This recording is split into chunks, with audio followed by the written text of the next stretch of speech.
అందరికీ నమస్కారం. ఈరోజు వీడియోలో మనం స్ఫూర్తి అనే కథను గురించి తెలుసుకుందాం. నా వీడియో కనుక మొదటిసారిగా చూస్తుంటే నా ఛానల్ని సబ్స్క్రైబ్ చేసుకోండి. రామచంద్రం మాస్టారు మధ్యాహ్నం భోజనం తర్వాత విశ్రాంతిగా పడక కుర్చీలో కూర్చొని కనులు మూసుకున్నారు. ఇంతలో ఫోన్ మోగింది. ఆయన భార్య జానకి వచ్చి ఫోన్ అందించారు. హలో అనగానే అవతలి నుండి, నమస్తే మాస్టారు, నేను సూర్యాని మాట్లాడుతున్నాను. బాగున్నారా మాస్టారు? అమ్మగారు ఎలా ఉన్నారు?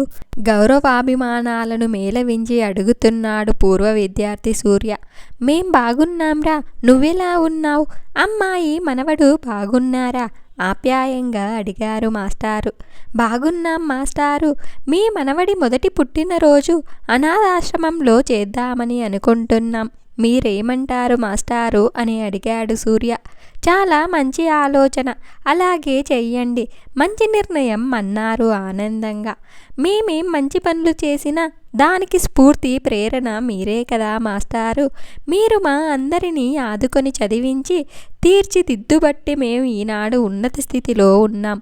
మీ మేలెప్పటికీ మర్చిపోలేమన్నాడు గాద్గిదంగా.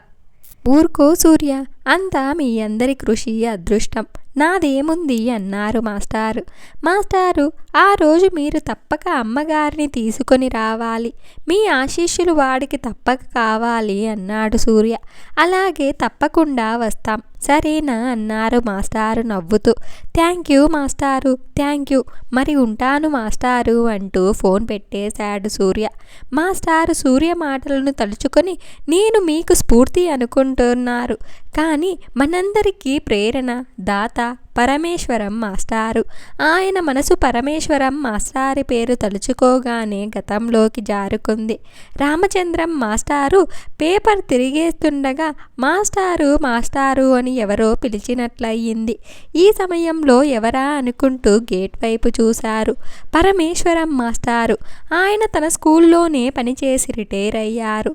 మాస్టారు లేచి ఆయనని సాదరంగా ఆహ్వానించి, ఏమిటి మాస్టారు ఇంత ఎండలో వచ్చారు అంటూ, జానకి మాస్టారు గారొచ్చారు, దాహానికి తీసుకురా అని కేకేశారు. పరమేశ్వరం గారు ఏదో చెప్పబోతుంటే చేతితో ఆగమని సైగ చేసి, ముందు దాహం తీర్చుకోండి మాస్టారు అన్నారు. ఇంతలో జానకి గారు పెద్ద గ్లాసుడు మజ్జిగ తెచ్చిచ్చారు. అది తాగి దీర్ఘ శ్వాస తీసుకొని, అమ్మాయి ప్రాణం లేచొచ్చిందమ్మా అన్నారు.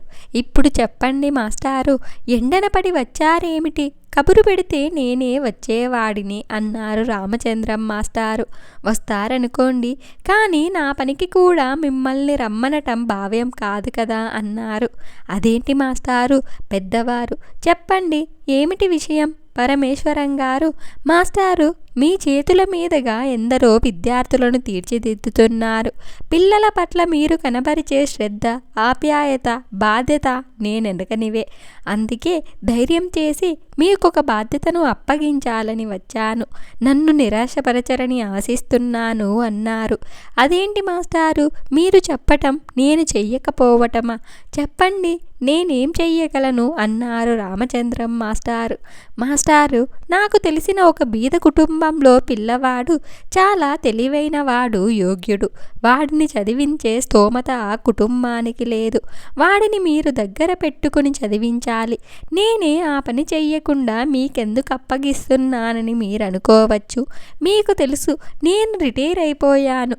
ఇక్కడే ఉంటే నా దగ్గర పెట్టుకుని చదివించేవాడిని. కానీ నా కొడుకు నన్ను తనతో తీసుకెళ్తున్నాడు. వాడిని చదివిస్తానని మాటిచ్చాను. ఇప్పుడు మాట తప్పి వాడిని నిరాశపరచలేను. అందుకే మీ సహాయం అర్థిస్తున్నాను అని అన్నారు పరమేశ్వరం గారు.